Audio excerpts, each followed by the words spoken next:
Hello students, welcome to accountancy class. Today our topic is issue of shares. आज की class में हम ये पढ़ेंगे कि कंपनी किस तरीके से शेयर इशू करती है।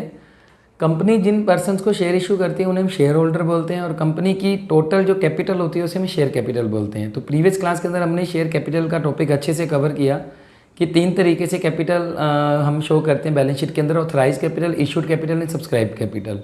तो कंपनी जब शेयर इशू करती है उसे हम इशूड कैपिटल बोलते हैं, और जो पब्लिक जो हमारे पास शेयर होल्डर हैं, जो शेयर सब्सक्राइब करते हैं, उसे सब्सक्राइब कैपिटल बोलते हैं।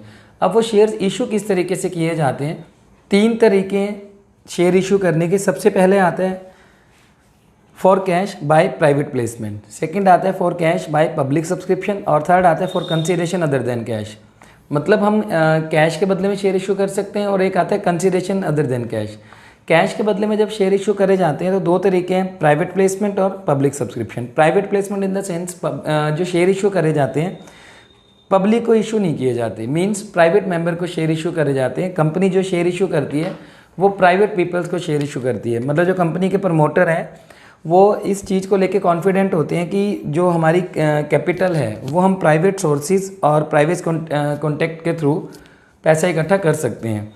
मीन्स जो कंपनी शेयर इशू करती है वो प्राइवेट पर्सनस को इशू करती है, जैसे for example friends, relative, mutual fund, NRI, financial trust, LIC, financial institution जैसे एलआईसी है, unit trust of India, UTI हो गया।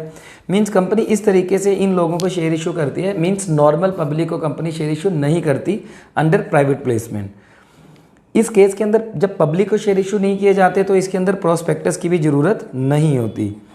अदरवाइज जब कंपनी पब्लिक सब्सक्रिप्शन करती है तो वहाँ प्रोस्पेक्टस इशू करना पड़ता है, उसके बारे में हम आगे बढ़ते हैं। अब प्रोस्पेक्टस इशू नहीं किया जाता तो इसके बदले में statement in Leo of prospectus issue किया जाता है जब हम प्राइवेट प्लेसमेंट करते हैं शेयर्स की। प्राइवेट प्लेसमेंट ऑफ शेयर्स का मतलब कंपनी जो शेयर इशू करती है नॉर्मल पब्लिक को नहीं शेयर इशू नहीं करती, मीन्स प्राइवेट पर्सन को शेयर इशू करती है। प्राइवेट पर्सन को जब शेयर इशू किए जाते हैं तो इसके लिए कंडीशन है कि 3 ईयर्स तक ये लोग अपने शेयर सेल नहीं कर सकते। उसे हम बोलते हैं लॉक इन पीरियड। मतलब ये share lock in period in the sense कि ये शेयर जो हैं ये फिक्स हो जाते हैं एक पर्टिकुलर पीरियड तक, इसके बाद हम शेयर्स को सेल कर सकते हैं। तो लॉक इन पीरियड रहता है 3 ईयर्स का under private placement of shares. उसके बाद आता है फॉर पब्लिक सब्सक्रिप्शन। अब पब्लिक सब्सक्रिप्शन क्या होता है? मतलब कंपनी जो शेयर इशू करती है वो प्राइवेट पर्सन्स को भी कर सकती है। दूसरा पॉइंट आता है कि नॉर्मल पब्लिक को कंपनी शेयर इशू करती है। मतलब जो इनविटेशन दिया जाता है शेयर्स का वो किसको दिया जाता है? To public. मतलब यहाँ कोई भी पर्सन कंपनी के शेयर परचेज कर सकते हैं। और तीसरा पॉइंट आता है for consideration other than cash, means company जो अपने शेयर इशू करती है वो उसके बदले में कैश नहीं लेती। जैसे यहाँ तो कैश के बदले में शेयर इशू किए, इसमें क्या आता है कैश के बदले में क्या हम कैश लेने की बजाय कोई एसेट्स परचेज कर लेते हैं, या कई बार ऐसा होता है किसी कंपनी ने किसी दूसरी कंपनी का बिजनेस खरीद लिया और उसके बदले में शेयर इशू कर दिए। तो इस टॉपिक के बारे में हम आगे जाके पढ़ेंगे। आज का जो टॉपिक हमारा है वो है पब्लिक सब्सक्रिप्शन। मतलब जब पब्लिक सब्सक्रिप्शन कंपनी करती है, जब शेयर इशू किए जाते हैं पब्लिक को, नॉर्मल पब्लिक को, तो किस तरीके से शेयर इशू किए जाते हैं, क्या प्रोसीजर रहते हैं।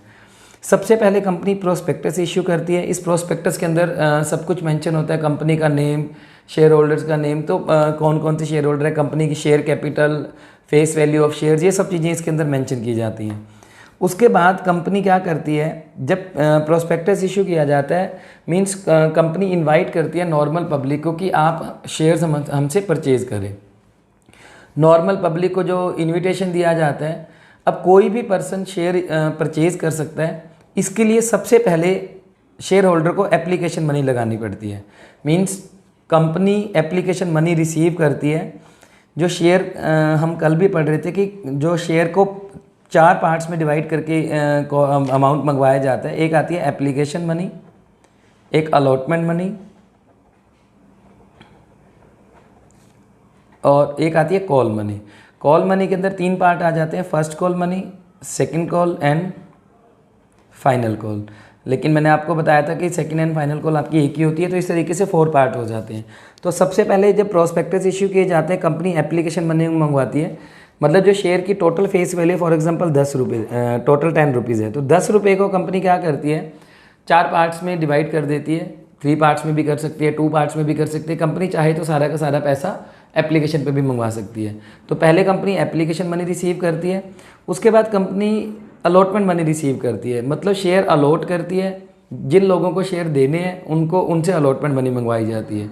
अब जिन लोगों को या जिन शेयर होल्डर को शेयर देने से मतलब ऐसा भी हो सकता है, देखो कंपनी ने शेयर इशू करे तो सबसे पहले कंडीशन है कि मिनिमम सब्सक्रिप्शन होना चाहिए 90%। अगर 90% से कम सब्सक्रिप्शन है तो कंपनी शेयर इशू नहीं करेगी, ये एप्लीकेशन मनी वापस कर देगी। कंपनी वो पैसा अपने पास नहीं रख सकती। एक पर्टिकुलर पीरियड है जिसके अकॉर्डिंग कंपनी ये पैसा वापस कर देती है। अगर मिनिमम सब्सक्रिप्शन 90% हो गया या 90 to 100% हो गया तो कंपनी शेयर इशू करती है, और जितने पर्सन ने हमें एप्लीकेशन मनी दी है उनको शेयर अलॉट कर दिए जाते हैं, तो उनसे अलॉटमेंट मनी मंगवाई जाती है। अगर शेयर जो सब्सक्राइब होते हैं वो 100% से ज़्यादा हो जाएं, अगर 100% से ज़्यादा शेयर सब्सक्राइब होते हैं तो कंपनी 100% से ज़्यादा शेयर इशू नहीं कर सकती। मैक्सिमम अप टू 100% हमें शेयर देने होते हैं, तो उनमें से कुछ पर्सन को कंपनी एप्लीकेशन मनी वापस कर देती है, तो उनसे हम अलॉटमेंट मनी नहीं मंगवाते। वो हम आगे जनरल एंट्रीज में पढ़ेंगे, प्रैक्टिकल सम्स में पढ़ेंगे कि अलॉटमेंट मनी किस तरीके से वापस की जाती है। उसे हम बोलते हैं ओवर सब्सक्रिप्शन ऑफ शेयर। एक होता है under subscription of share. Under subscription of share मतलब जितने शेयर आपने इशू किए हैं उससे कम का सब्सक्रिप्शन रिसीव हुआ, तो अंडर सब्सक्रिप्शन मिनिमम रहना चाहिए 90%। ओवर सब्सक्रिप्शन कितना भी हो सकता है, फिर उसके बाद कंपनी अपने अकॉर्डिंग शेयर इशू करती है। तो जिनको शेयर इशू करती है उनसे अलॉटमेंट मनी मंगवाती है, और after then company call money मंगवाती है। तो ये प्रोसीजर रहता है पब्लिक सब्सक्रिप्शन का। सबसे पहले एप्लीकेशन मनी मंगवाती है, लेकिन एप्लीकेशन से मनी मंगवाने से पहले एप्लीकेशन मनी मंगवाने से पहले कंपनी प्रोस्पेक्टस इशू करेगी। प्रोस्पेक्टस के थ्रू बताएगी कि क्या प्रोसीजर है, कितनी एप्लीकेशन मनी है, कितनी अलॉटमेंट मनी है, कितनी first call second call money है। आफ्टर देन एप्लीकेशन मनी मंगवाएगी कंपनी, फिर allotment money, and after then call money. तो ये पूरा प्रोसीजर रहता है। इसकी अभी हम एंट्रीज भी पढ़ेंगे कि इनको अमाउंट जो मंगवाया जाता है वो किस तरीके से मंगवाया जाता है, उनको उनकी रिकॉर्डिंग कैसे की जाती है। नेक्स्ट टॉपिक आता है प्रिलिमिनरी एक्सपेंसेस। प्रिलिमिनरी एक्सपेंसेस क्या होते हैं? Expenses incurred on the preparation and printing of various document needed for the registration of the company. Stamp duty and registration fees, मतलब कंपनी स्टार्ट होने से पहले के जो भी एक्सपेंसेस हैं उन सबको हम क्या बोलते हैं? Preliminary expenses. जैसे स्टैम्प ड्यूटी है, duty payable on authorise capital, cost of preliminary book, मतलब आपने कोई बुक्स परचेज करी हैं।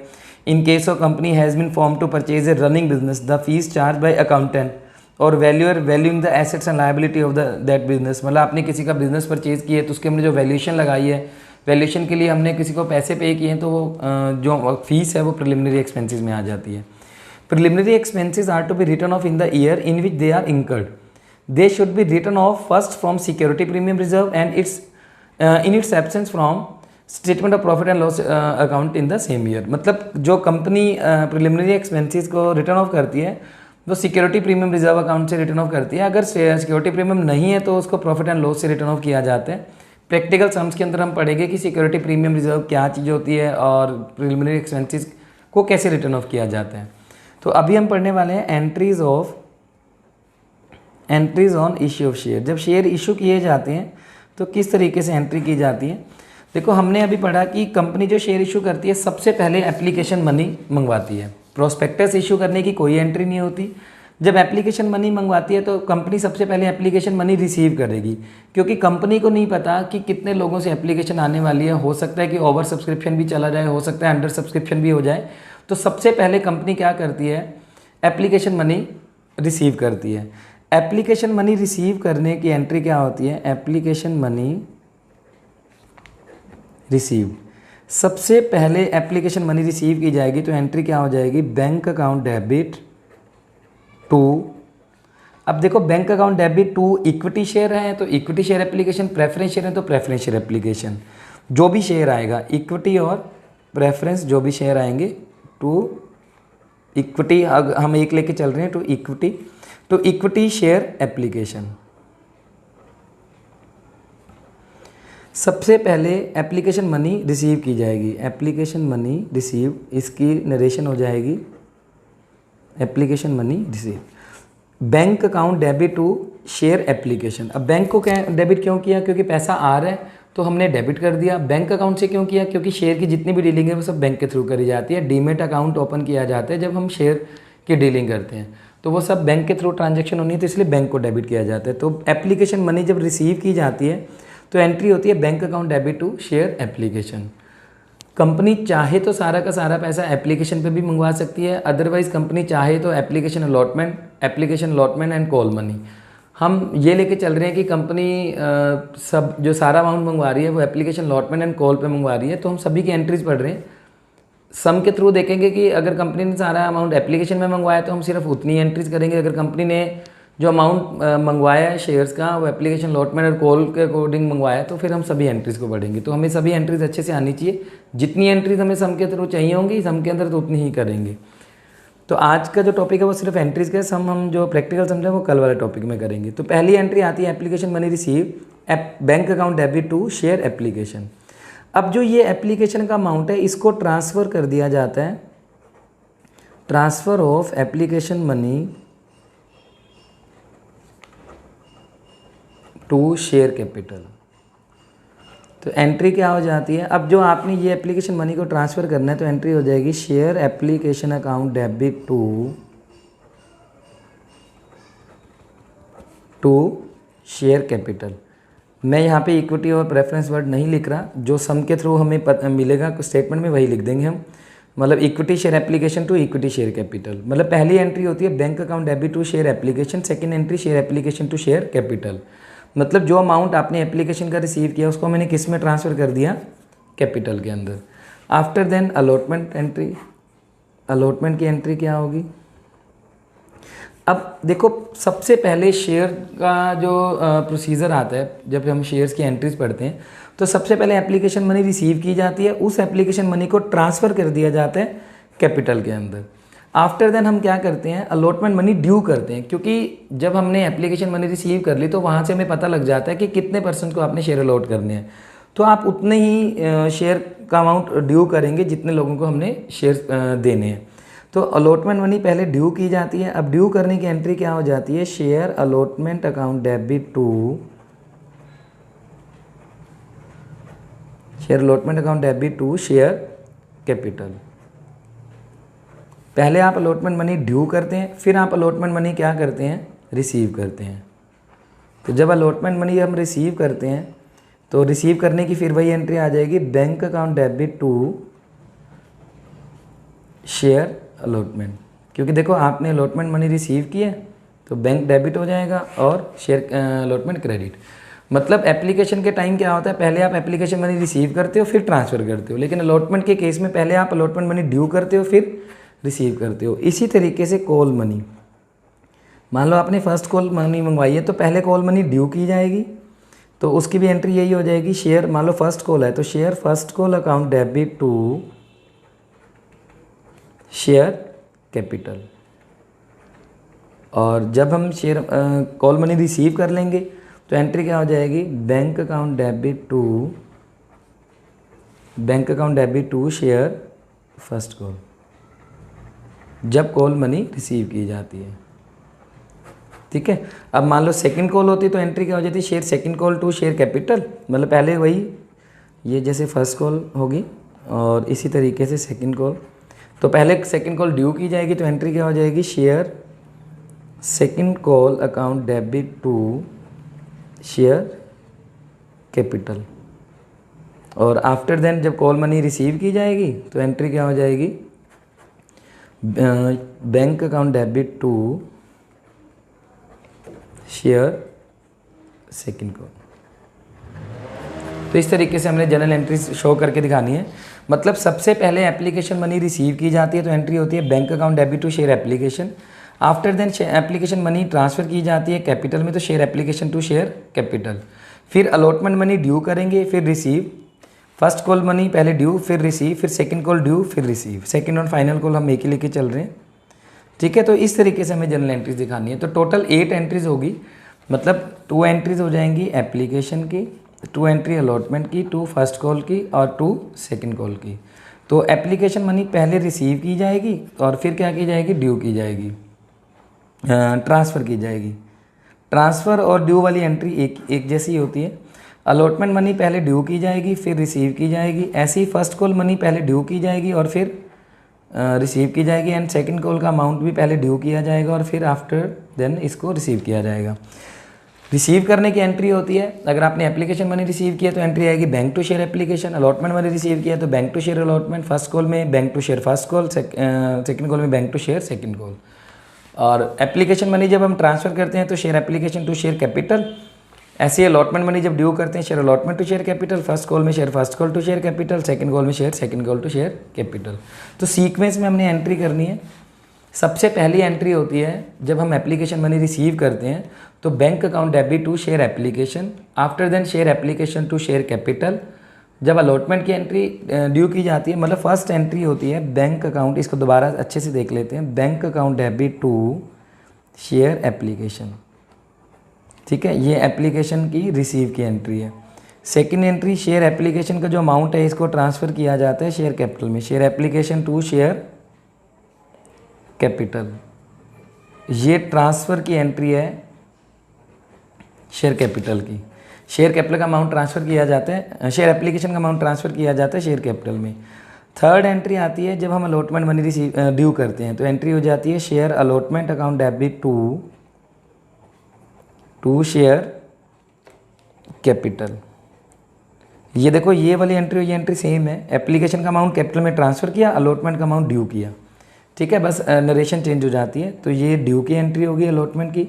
फोर्थ एंट्री अलॉटमेंट का अमाउंट रिसीव किया जाएगा, bank account debit to share allotment. अब अलॉटमेंट के केस में क्या होता है कि हम जो शेयर की वैल्यू, शेयर का अमाउंट है वो प्रीमियम पे भी कॉल कर सकते हैं। मतलब 10 रुपीज़ का शेयर है तो 2 रुपीज़ प्रीमियम पे हमने शेयर इशू कर दिए तो वहाँ प्रीमियम भी दिखाया जाता है। जब आप बुक में इसको देखेंगे तो वहाँ पे 2 सिक्योरिटी प्रीमियम लिखा होगा, वो हम जब आप प्रैक्टिकल सम करेंगे तब अच्छे से सीखेंगे। अभी सिर्फ हम बेसिक एंट्रीज कर रहे हैं। ये अलॉटमेंट का अमाउंट रिसीव किया। आफ्टर देन फिफ्थ एंट्री आती है share first call account debit to share capital. ये आपने क्या किया, फर्स्ट कॉल मनी जो है वो आपने ड्यू कर दी और जब फर्स्ट कॉल मनी मंगवाई जाती है तो एंट्री क्या की जाती है, bank account debit to share first call. ये फर्स्ट कॉल का अमाउंट आपने क्या कर लिया, रिसीव। सेवन्थ एंट्री क्या होती है, जब आप सेकंड कॉल का अमाउंट ड्यू करते हैं तो एंट्री हो जाती है share second call account debit to share capital. ये सेकंड कॉल का अमाउंट ड्यू हो गया और जब हम सेकंड कॉल का अमाउंट रिसीव करते हैं तो एंट्री हो जाती है bank account debit to share second call. ठीक है, इस तरीके से आपको एंट्रीज करके दिखानी है। अब कंपनी चाहे तो सारा अमाउंट एप्लीकेशन में मंगवा सकती है तो हमें सिर्फ 2 ही एंट्रीज करनी है।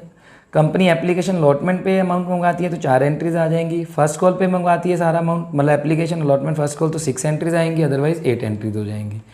तो ये बेसिक एंट्रीज हैं जब हम शेयर इशू करते हैं पब्लिक को। उसके बाद जो हमारे पास टॉपिक आता है नेक्स्ट, मतलब इसके प्रैक्टिकल सम्स किस तरीके से किए जाते हैं। तो प्रैक्टिकल सम्स के अंदर हम सीखेंगे कि इन एंट्रीज़ का अमाउंट किस तरीके से शो करना है। तो वो नेक्स्ट टॉपिक हम नेक्स्ट क्लास के अंदर करेंगे। आज की क्लास का जो हमारा टॉपिक था वो यही था कि कंपनी शेयर किस तरीके से इशू करती है, private placement, public subscription and consideration other than cash. तो प्राइवेट प्लेसमेंट में कंपनी शेयर इशू कर दी है अपने प्राइवेट मेंबर्स को। Public subscription company share issue करती है, इनवाइट करती है पब्लिक को। तो उसकी हमने एंट्रीज अच्छे से पढ़ी। और कंसिडरेशन अदर देन कैश ये टॉपिक आगे जाके आएगा तो हम इसको आगे अगले नेक्स्ट क्लासेस के अंदर अच्छे से इसको डिटेल में पढ़ेंगे। तो आज की जो टॉपिक है आपको सिर्फ ये एंट्रीज अच्छे से लर्न करनी है। बुक में एंट्रीज दी हुई हैं विद नरेशन, आपको ये एंट्रीज पता होनी चाहिए। तो आज की क्लास हमारी यहीं कंप्लीट है।